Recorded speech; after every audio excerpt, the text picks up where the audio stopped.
Showtime. Sweat Equity Podcast and streaming show, pragmatic entrepreneurial advice with 100% more dick jokes. I'm your host, Lost Smith, sitting to my right, your left on the dial, on your tube, Mr. Eric Redinger. Wow, 2 in a row. Yeah, man, feeling it. Feeling good. Here's a little fun fact.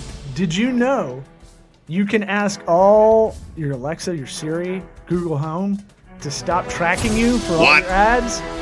What? No. What? There's your fun fact. Added value right up front. That's how we're doing the show from now on. They do it more if you ask them?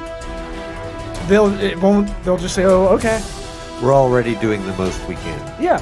You know how they're listening and then the thing you talked about shows up?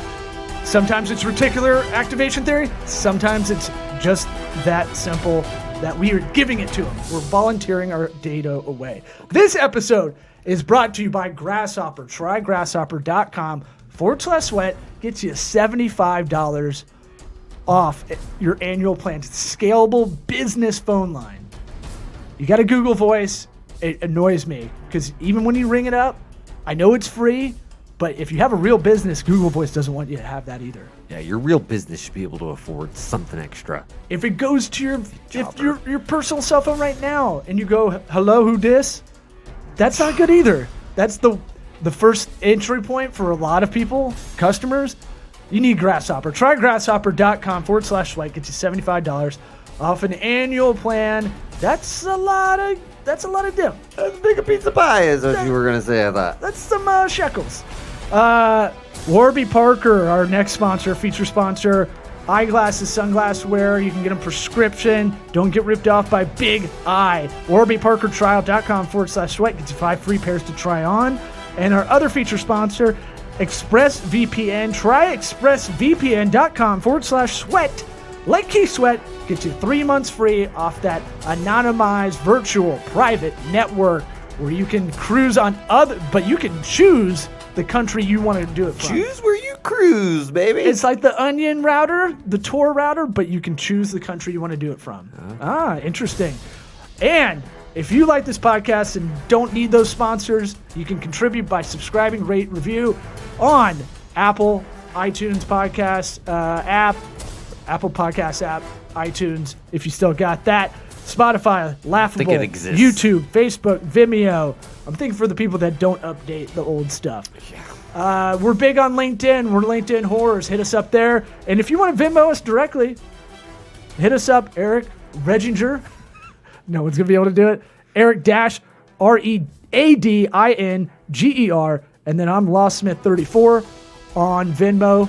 We're going to do it thirsty Instagram girl style. Yeah. That's what I like. Hashtag GirthyRI, hashtag 69B2B, hashtag Sweat Equity. Let's get this party started with a hot toddy. Sweat Equity. Here comes Nick Hoff, Sweat Equity. comedian to the stars. My Sweat Equity. My Sweat Equity.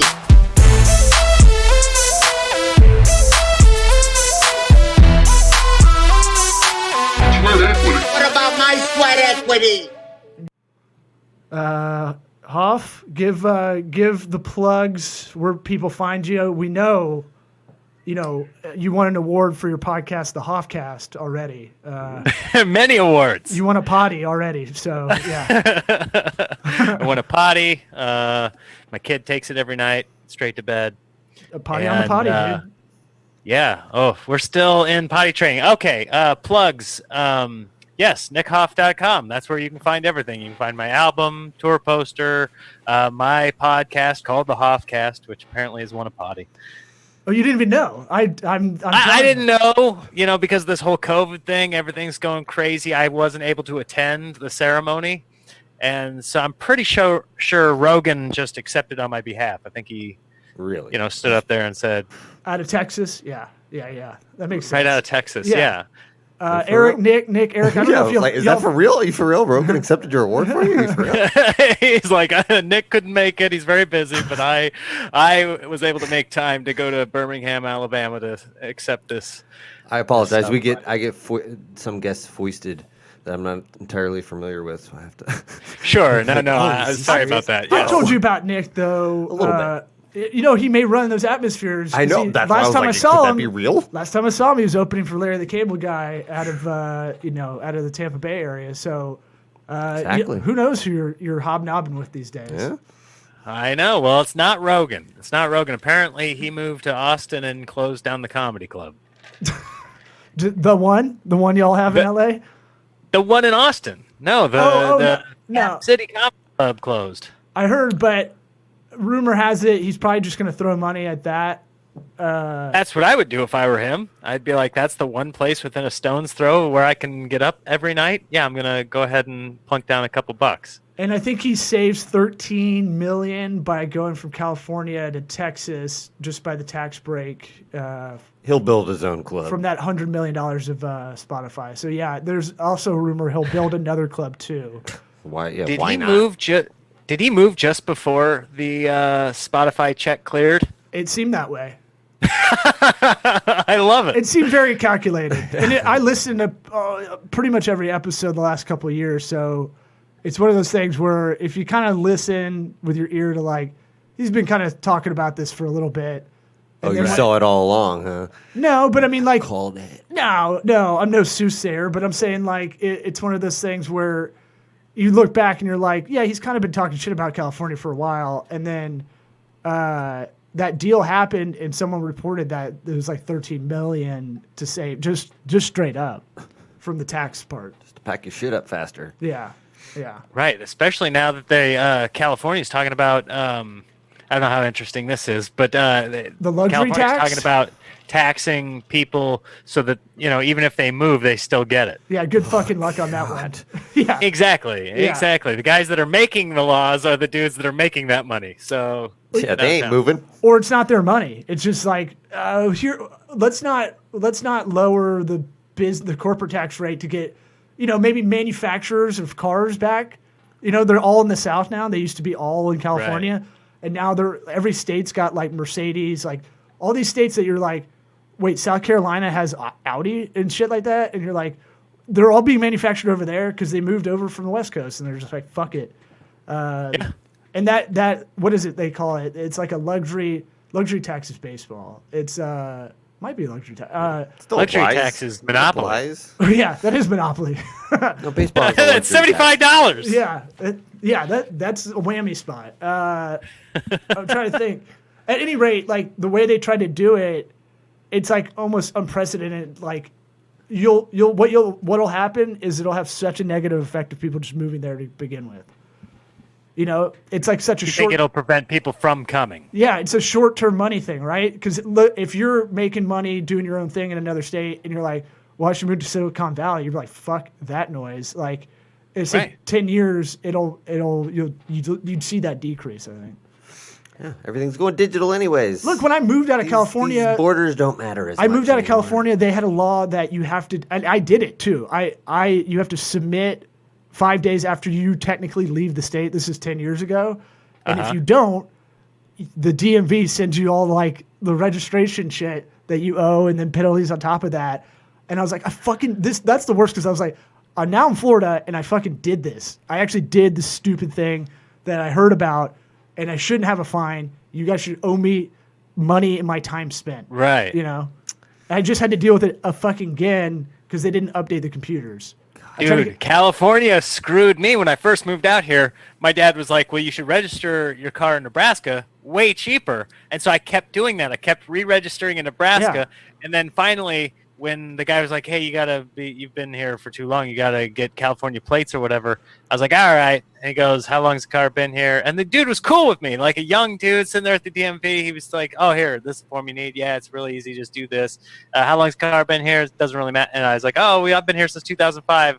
And then he gave me the bill, and he had back charged me for 3 years. He's a cool guy. It was like $900. I was like, $900? Yeah. Take it up with Nebraska, buddy. Right. They're Yeah, like, I paid it Nebraska on the and backside. California for those years. oh, and you have nothing. You can't do anything. You can't. It's not like you can go like fight it. They'll just be like, yeah, good luck with that. Yeah. You'll I list- did say, can I have that form back? I think I made a mistake. And he's like, What no. I say 2000 what? What's it called? So you're not on the. I talked to you on the phone yesterday. I was like, we've been meaning to have you on. I keep forgetting to reach out. So you haven't been up on stage since March. Are you going? March 7th. Are you going nuts? Yes. And luckily, I told myself when everything was canceled, right? When March Madness was canceled, and I said to myself, I go, okay. And then my gig on the 13th of March was canceled that same week. You're doing dates like an alcoholic. Like, yes, I stopped drinking I should get a 1994. coin. I should get a coin. Like, I haven't been on stage in a year. I'm Nick. I said to myself then, and everybody was like, oh, yeah, it'll be a month or two. And I said, I'm not getting back on stage this year. It's not going to happen. And I think had I not made that agreement with myself in my head, I'd be going super crazy right now, because I am going crazy. Like I'm getting really itchy and feel like I'm just stagnant and going nowhere. But I had come to terms with that back in March. But had I thought, okay, 6 weeks we'll be back. Oh, okay, 8 weeks we'll be back. Okay, how about 12 weeks had I done that game, then I would be just full blown, just off the walls here. So once you made that agreement, did you have any plan in place to take up your time? Did you say, I'm going to learn how to do this or anything? Or yeah, how did you pivot? And I'm kind of curious on how everybody's kind of pivoting to figure out what to do in the meantime, kind of thing. Yeah, some guys right away said, okay, now I'm going all Zoom. I have a couple buddies that do like 3 or 4 corporate Zoom shows a week, and they're like, I'm not really seeing a drop off in my income. I was like, well, that's a cool way to do it. Was it Patrick Keane? Awesome. Was it Patrick Keane? He was Colin Moulton. Do you know Colin? I think through you, actually. But Colin, Patrick was on the super show motivated 2 months ago. I didn't know he did all this corporate stuff. So, well, I mean, he's fairly clean, and I love Patrick. He's really funny. But yeah, Colin built his little studio in his garage, and he just does them all out of his house. He's like, now I have almost no overhead. I don't travel. I just make calls every day. I've set up the system to get these shows. I didn't do that. I didn't like the idea of Zoom shows. I always considered myself more of a performer than just a stand there joke writer. I'm not like a one-liner guy or anything. Yeah, your material stinks, but you sell it well. Material's garbage, but I can act it out like crazy. And so I right away signed up for a writing class. I was like, okay, let me get some scripts pounded out, work on these shows that I've been meaning to develop for the last couple of years. So I kind of went that way. I kind of turned and said, okay, 2/3 of my income's cut off. I still have a third that will float us, and that'll be fine. And now I can because I always looked at show business, and probably all businesses this way, but I always looked at show business kind of like a checkerboard, and there are all these pieces. You got to move your acting piece forward. You got to move your writing piece forward. You got to move your stand-up piece forward. And you never know which one's going to hit your podcast piece forward until eventually one of them gets kinged, and then you're like, boom, boom, boom, and it helps all the other pieces. Nice. So I've always, and the last few years I've just been focused on stand-up. I was like, oh, it's time to move some of those, get that left corner piece out of there. That's just doing nothing. Move your back row. I'm so glad you use checkers and not chess as the analogy. No, I'm not smart enough to use the chess reference. It's diversifying. It's hedging a bit. It's like, well, and it's kind of what you have to do when you're in your position as you're a professional entertainer, it's that thing of and that's why I think it's interesting to have comics on, because they're all entrepreneurial, whether they want to use that word or not, because none of them think of themselves as businessmen or women, but you really have to make your own shit happen. Yeah. And that's really what doing your own business is anyway. And those writing classes, that's reinvesting in yourself. It's continuing education. It's that's not just I learned how to, whittle wood. Something stupid. That's once it's done, it's well, I'll never do that again. You're using that going forward, and that's going to help you everywhere too. The writing class. Right. That is on the resume now. Yeah, I took that class. Yeah. That's it. Nothing else. Oh, good. Next time I submit for something, it's right there with it. it. That PDF certificate thing. You put that on there, attach it in the email. Were you able to do any acting gigs before the pandemic kind of started? Because you were doing, at one point, you were in 3 national commercials playing one year, all football season. I'm like, I know that dude. I know him. There he is. Oh, cool. There's that face again. It's Miller Lite commercial. Who gives a shit? I was like, duh, but you don't think that's cool? Yeah. No, I wasn't able to do any like in January, February before everything hit, and then everything closed down. It's starting to reopen a little bit. I've had a few auditions that are just me in my house recording myself. That's how they audition people now. What's Ev- that's more brutal than listening to your own stand-up, I think. It's so horrible to sit there because not only like you go into an audition room and there's a guy with a camera and he tells you, okay, here's what you do. You go in there, you do it, you walk out, you go, well, I'm stupid, and you leave and you're like repeating the lines to yourself. But then maybe you get 2 minutes later, it's over. Maybe you get a laugh out of that guy who's dead on the inside because he's seen every fucking neurotic, anxious person in LA come through. Yeah. Yeah, but and you also have to leave too. They got other people coming at your house. You're like, did I nail it? I'm just gonna do one more. I'll do 11 more. Okay. Not only do you have to do that, but then you have to put it into your computer from your camera. Then you got to put it into the right format to upload it. And you're looking at yourself. You're like, this is stupid. I hate. Like, why did I move my arm that way? Like, you have no control over any of that when you go into a room. Which one do I look the best? Which one? Okay, that one was a little bit funnier. Really? Are you telling yourself that? What a dork! Like, it's just over. It's like, oh my god, it's the worst. I had. Eric and I did an audition in the room with each other in the room. Yeah, and that was the fucking worst because I can't read. I can't read. I can't read out loud. I did auditions in LA. I had friends that would get me in them, and I'm like, they'd put it on like Pictionary, like big. They'd write out whatever. Cards. Yeah, and I'd be like, oh fuck, because I can't read out loud very well at all. I think this part of the reason I got into kind of doing stand-up is just like, I'll make up with it for talking a lot. And nobody knows what the real words are. Yeah, I don't need to spell this shit in the future. And so, what's it called? Like, I was like, can Eric kind of leave the room? It's like, no. I'm going to watch. Oh, yeah. I'd like to watch, because you watched mine I went first. Anyway, I know, I was trying to pick off anything I could rip off. Yeah, thanks. It's always worse with people because they're the ones that judge you and know you, so they're just like, look at this idiot. Yeah, you got to see him again. Yeah, and his was good. We drove together. And his was good, and mine was like... His audition was good? His was good. I've seen auditions and shit before. You know how it goes with like commercial shit. Get the word read in his last name. Boom. Right. Wow, you did your research. You can get those cue cards. But it's definitely like, what's it called? It's definitely that thing. You forget you have to like overact in commercials and stuff. You have to over-emote and all that. Mm-hmm. And I kind of was like, oh yeah, I'm glad he went first because you got to do it that way. But like you're trying to improvise while reading, and I was like, my brain just like, right. It's fun. Yeah. So none of that. So podcasts and stuff. Like, what the writing class is interesting that you filled your time correctly because.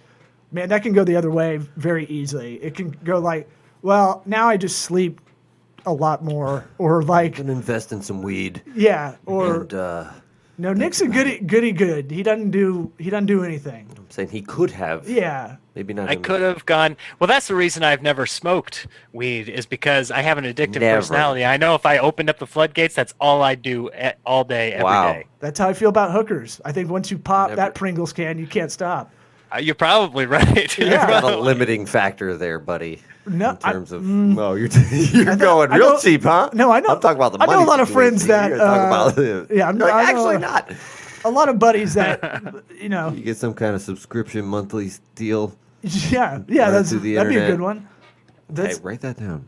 That's your material, man. No, Eric's starting to get into stand-up. What advice do you have for him? Oh, yeah. Starting to get into it right when everything shuts down? Yep. It's perfect time. Mm-hmm. Perfect time. Everybody goes back to zero. It's like Fight Club. So it is a little bit like that. You see, there's going to be opportunities that come out of this that, people are going to... I thought about that because every time I'd go out to I can link this into advice to you. I would just be there all the time. If that's what you really want to do, if you want to do stand-up, just be at a comedy club all the time. Let them see you. That's, when I was starting out, I'd go to the Comedy Store, but I'd only go like every other week, and that really wasn't enough. Like I'd be doing other shows, other places, but as far as the Comedy Store concerned, I was just this twice-a-month guy. And I wish I had put more time into it, just being there, soaking it in, making the kind of connections, the friends that also keep you accountable. Like, where have you been? Why haven't? Because it's easy to quit stand-up. Yeah. Yeah, It's easy to no quit one's stand-up. no one's telling you to stay in ever. Right.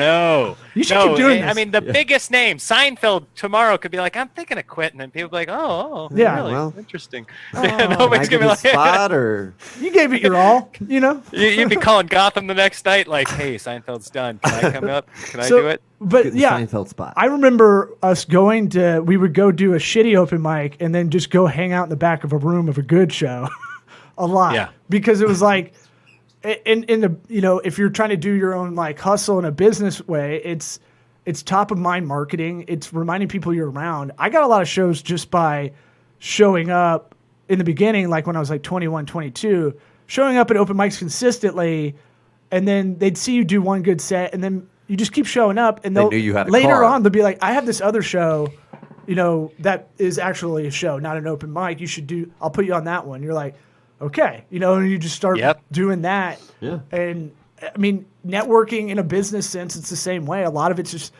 being around and showing up, and people know that you're there in a lot of respects. Yeah, well, you and I both know people that's what they've based their careers around, just being good at the business side of it, the networking side. Yeah. They're not necessarily funny comedians. They're just there. They're salespeople. Yeah. They're salespeople, and they're really good at that, and they've built careers out of this. Yeah, they're hunters. They're better on the production side. They're better at the networking side. They're better at sending the random texts or phone calls to a lot of people they met. Yeah, They're salesmen, hunters, not farmers. But there's a balance. They'll get to a spot where you're like, well, they're just not very fucking good on stage at some point. A lot of them that are like that. Yeah. Right, but maybe ceiling, they'll man. find that other checker piece. Like, the perfect yeah. example I can think of, and I don't even think he'd be offended hearing that, like Judd Apatow. Like, from all accounts, he Judd was just like listens, so he was just a middling. Sorry, Judd. Judd, don't worry. I'm still castable. I'll record myself. I'll do it 27 times. Send you the You best just made one. the list, buddy.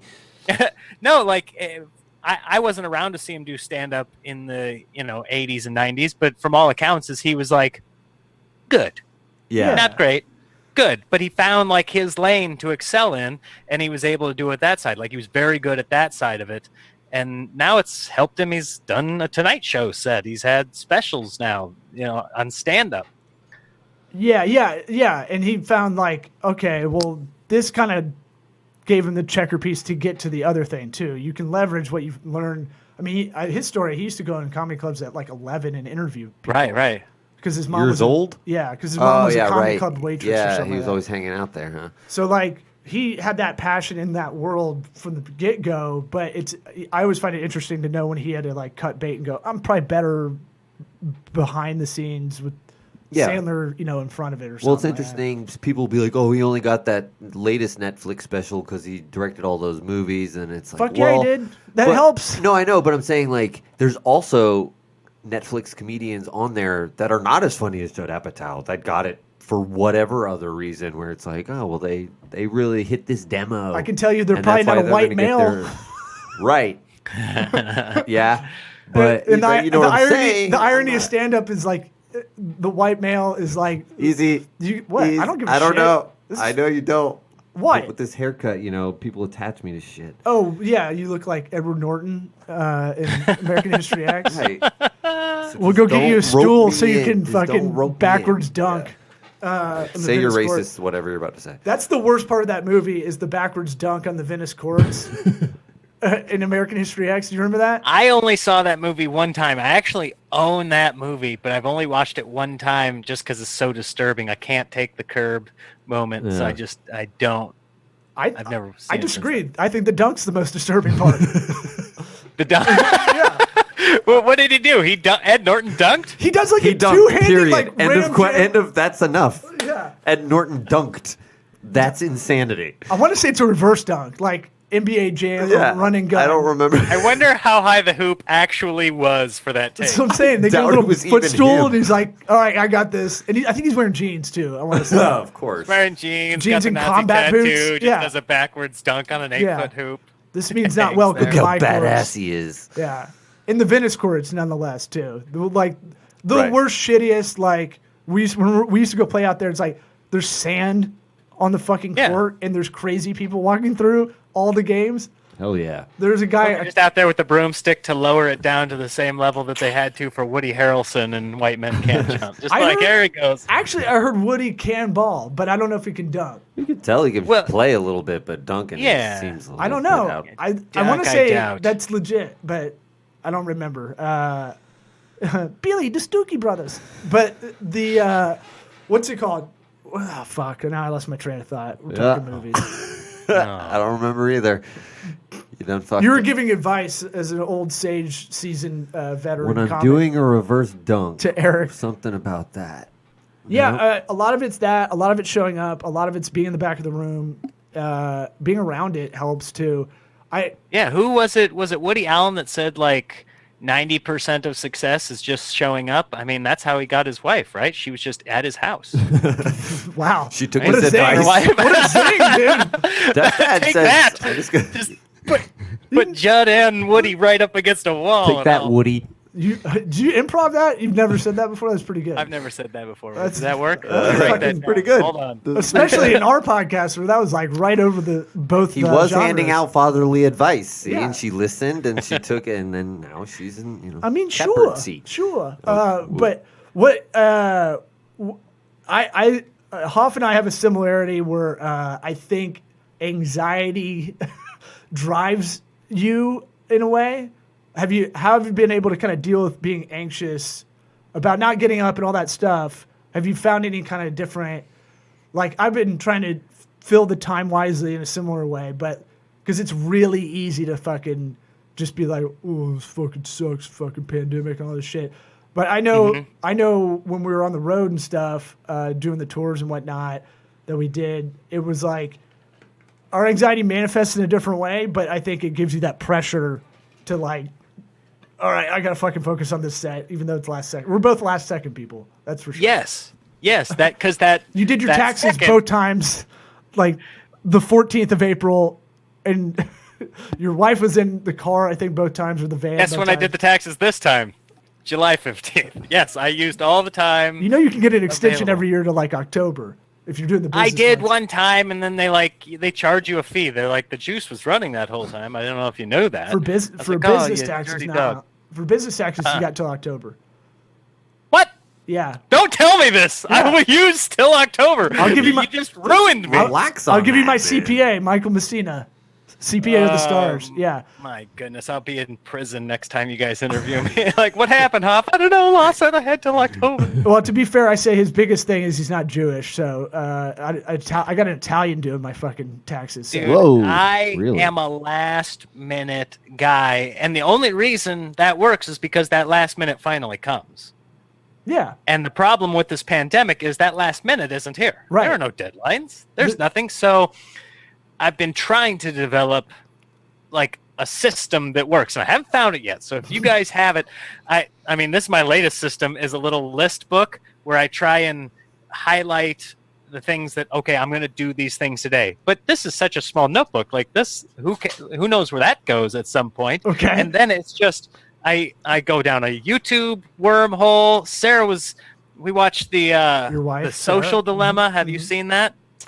No, Yeah. I'm afraid to. No, The I've heard, Netflix. I'm I've afraid heard- to be like, oh, everything sucks and we're the worst. yeah, I've heard about it. In the same, I'm kind of avoiding it because I don't want to be like I'm a fucking sucker. Yeah. And I don't all wanna the be like- psychology they're playing against us. Everything I suspected is true. It Fantastic. makes you feel like a dirtbag. Exactly. Almost Okay. instantly, and doesn't relent for 90 minutes. And you're like, they're right. Everything they're saying is right. And the phone is the cigarette of our generation. And even though we know it's bad and it's doing all these things, we're still just smoking them. I know it's got a hold of me. Like, that's what's going to happen, especially if it's brain tumors years from now. They're like, wait, why are you still using a phone, Grandpa? I need it. Neuralink. What I- yeah. Just like it. Yeah. Yeah, the Neuralink. We can put a Neuralink in, and then it'll heal everything. We won't get brain tumors. Yeah, the or Elon anything. Musk Neuralink, and he's just going That to shit is bubble our heads up. crazy. Say And, any sort of brain problem, you're fine with that. So can I give a piece of advice? Maybe get a legal pad. Let's start there. The like bigger ones, the So yellow you think ones. a bigger thing? Something heavier to Than a throw. little- This is why we make the big bucks, doing this show. Well, the latest thing that I wanted to try was to get some sort of like alarm that dings every 12 minutes or something, like a snooze alarm that's like, Sensible. get back Dude, I started. on. I've done that where I will just set my alarm for 15 minutes at a time and on my watch, and then it goes off, and I'm like, all right, am I doing something? Did I do something that 15 minutes, or do I need to? And it's like, because when you have nothing to do, the time just kind of, it loses value. So if I know that 15 minutes just passed, I'm like, okay, well, shit, I got to reevaluate every 15 minutes, and it's. You could do it as low as 5 minutes, really, if you want to get on your ass. Yeah. Exactly. That's a way. I don't know if you're not that way already. I don't know if that's the way to do it. This is a recent problem for me. Are you? So, I mean, I'm just saying. Getting up, doing the routine. You got kids. You have 3 kids. I don't know how you're doing that, and they're all pretty young. And so you've got routines there. You just have to implement them. I think. And I'm talking to you to tell myself as well. It's one of those things where your stuff comes after theirs, but really you have to kind of get up before them, get your shit done, like get a to-do list going before they wake up. Based around their framework of what time they go to school or whatever it is that they have to do. Yeah. Get a little loving in with the wife before they wake up, all those kind of things on your to-do list. Before they wake up. Yeah, right. Well, we can cross that off the list. Shops closed. No need to go down that. You're just a eunuch forever now? Yeah. Especially in the morning. There's just, we've never been morning people. It's hard to drink in the morning. Yeah, that's First true. thing.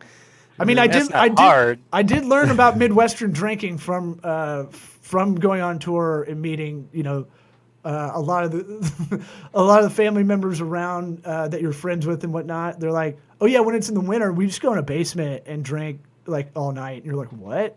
And it's like, Can't go cool. outside. In Indiana, You got a better plan, buddy? in Indiana, the sun goes down at 3:45. So guess what? You're gonna just be down there. I remember watching Bill Hicks at Sarah's, your wife, for those that don't know, your wife's parents' place, watching Bill Hicks and drinking like a handle of whiskey down there.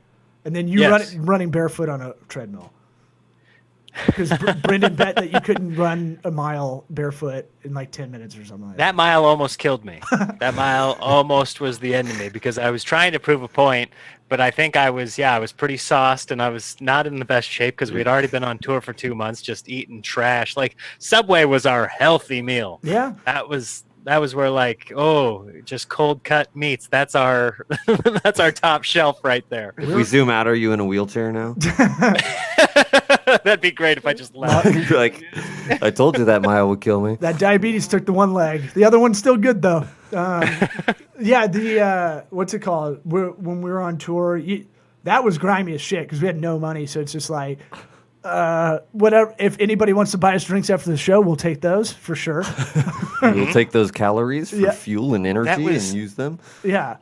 That was the one that we did not in the tour bus, but in the 4-door sedan. In Brendan's and I remember I got sick right after we were at your house.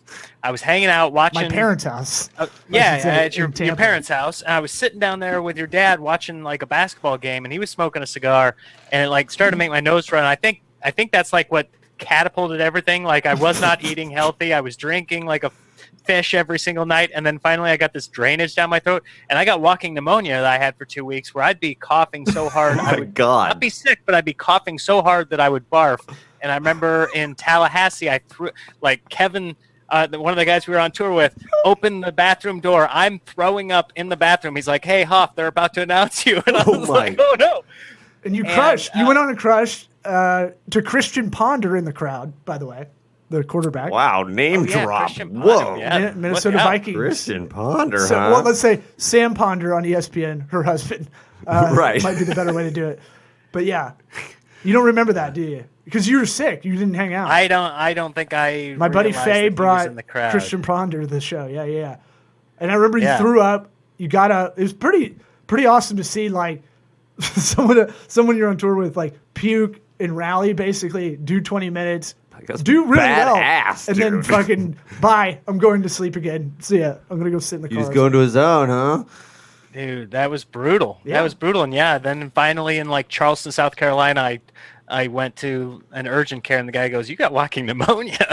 Yeah. I was like, "Oh yeah, okay." And he gave me a shot and like cleared me up, and I was good to go after that. I think that was the Z-Pack. We were talking on the phone yesterday about that. The Z-Pack you took where it was like, oh, this is like a magical elixir shot that'll fucking get you back in the Antibiotics game. talk, huh? I want that You all guys day. are crazy. I really felt like I was like in the movie Any Given Sunday, and I was Lawrence Taylor, where he's like, "Give me that cortisone," because I was like, "We have shows every night. I've got a show tonight," and the doctor's like, "So you got to get back out there, right?" And I was like, "Yeah," and he just took a needle like and you stuck it need in an my edge. ass, and I was like, "All right." I made a lot of mistakes in my life. Put the game 6 inches in front of your face. All right, we got to roll this out. Last thing we got to ask you is, what advice would you give to your 13-year-old self? The advice that I would give to my 13-year-old self. Okay. So, do you have to frame it in a way that a 13-year-old will take it, or am I saying, like I think showing we up? need to I raise like- the age. I like How about being 16. I like making 13 Jerking 'cause off's not so new and whatever. Like, come on. I think we need to be a little older. 13 is specifically to make it weird and set up any immature jokes. I know, but Okay. it throws everybody, But especially dudes. I know. That's why it's Oh, great. Shit. Well, for me, 13 and 16 weren't that different. I Right. hadn't hit puberty yet on either of them. I was Oh, probably yeah, you told me. 5 foot, Oh, wow. nothing, 97 pounds, regardless. So at 13, the advice I'd give myself is one, don't jump from your deck to the tree. You're not going to make it. That's the wheelchair. Two, hence the wheelchair. Two, come back for the football against Beatrice. Okay. You scored a touchdown. Wow. And- Living with that pain. All right. Yes. Every day? And then- You almost said every day, dude. Every day. Not every day, but every year for sure. I think about that drop. This is more than Every 20 year, the guy tipped it right, and I thought it was getting over his outstretched fingers. I was in the end zone. I thought it was making it over him. At the last second, he just tipped it over my head. I'm sure you And I won't come glom back- that pain onto your kids playing football. As I forearm shiver. 5 a.m. tip drills. Never You know drop the deal. ball. Never. Always come back for it, Yeah. kid. And the most real advice, which I would still give to myself, is just do it now. Yeah. Do it. Whatever you have to do it now. Don't worry about things being perfect. Sometimes good is good enough. Like I constantly do that. If I film a comedy short or something, or anything I'm doing, I want it to be perfect before I like put it out there, a joke. But 9 times out of 10, if I just go on stage with a new idea, it has something to it. It may not be a polished thing, but it's got something that works, that makes me feel good. But when I hold on to something that's too precious, then I end up just like whittling it down to nothing, or it never goes out. I filmed something before the pandemic that just sits here on this stupid hard drive. Never good and enough. I haven't even edited it because it's just, I start and I'm like, I'm frustrated. Why did we shoot it that way? And then, but it's probably a good thing on there. Yeah, edit it, dummy. Put it out. I just do it. No, So dude, do dude, it. take it, put it on your computer, and just organize it. That's what I like to do. That's something I do where I'm just like, all right, I don't need to edit it right now. Just organize it and just get it, and maybe I'll come across a little something, and then that gets you just- a little bit of a spark where you're like, all right, I'll just mess with this for a second, and then next thing you know, you're editing for 2 hours. Yeah, small steps. Yeah. I often look at the entire to-do list and I get frustrated. I do Right. none of it. Whereas if I've tried to now Trick section yourself, it up. straight up. You've got to trick yourself Yeah. yeah, because this thing is screwing you. right. Right. Exactly. My That's the- brain. Bet- For those yeah. of you that can't Oh, see, yeah. I'm pointing to my brain. Pointed to his I'm head. There was a very specific point in my head where my brain resides. You can't see his other hand. It's at his dick. But yeah. That one takes over from time to time, just never in the morning. Yeah, pretty much. Well, thanks for coming on, dude. And yeah, let me know whenever Hoffcast you need a scab guest. I'm ready. Yeah, thanks for having me on, fellas. I Yeah, man. appreciate it. All right, bro. Appreciate it. See ya. Stay Thank you. alive. Bye.